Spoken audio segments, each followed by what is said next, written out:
Shabbat Shalom, welcome to a video on Parashat Tazria Metzora. When we get to these parashiot, there's always a challenge. Tumah, tahara, purity, impurity, negaim, skin discoloration. We start hearing these parashiot, our eyes begin to glaze over. It's hard to relate to it. But maybe share with you an idea that maybe possibly we can relate to a little bit. Idea of tumah and tahara, purity and impurity, really represent two realms. Purity is the realm of Kedushah, the realm of mitzvot. A person surrounded in an environment of positivity that lifts a person up, elevates him.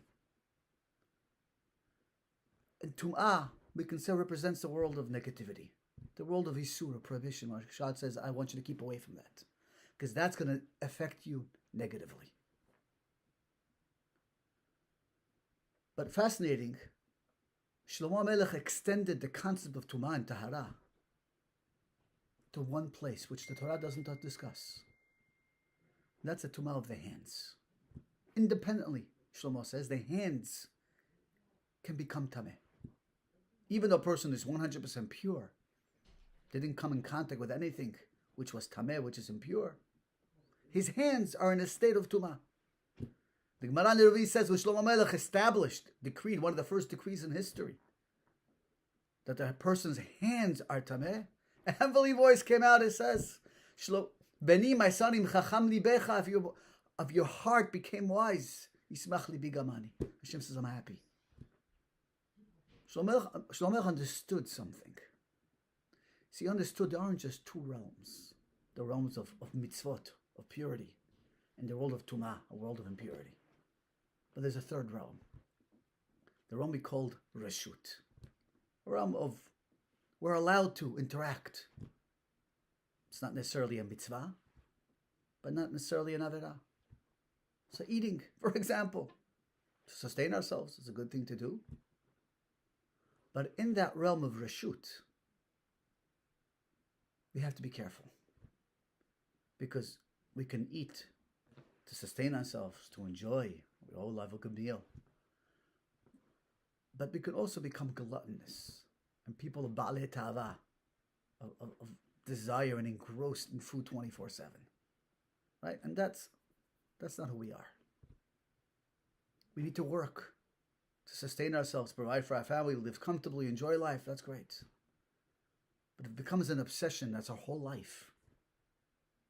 We all recognize that's not who we are. There's more to life than just work. The hands represent our interacting with the world. See, our feet take us where we need to go. That's part of our body. Our hands go beyond, connect to the outside. The outside can be positive, but the outside can be also negative. So our hands, which are constantly interacting with the outside, it's not possible. We pick up negative influences because the world out there is not great. Even though we interact with it, we have to.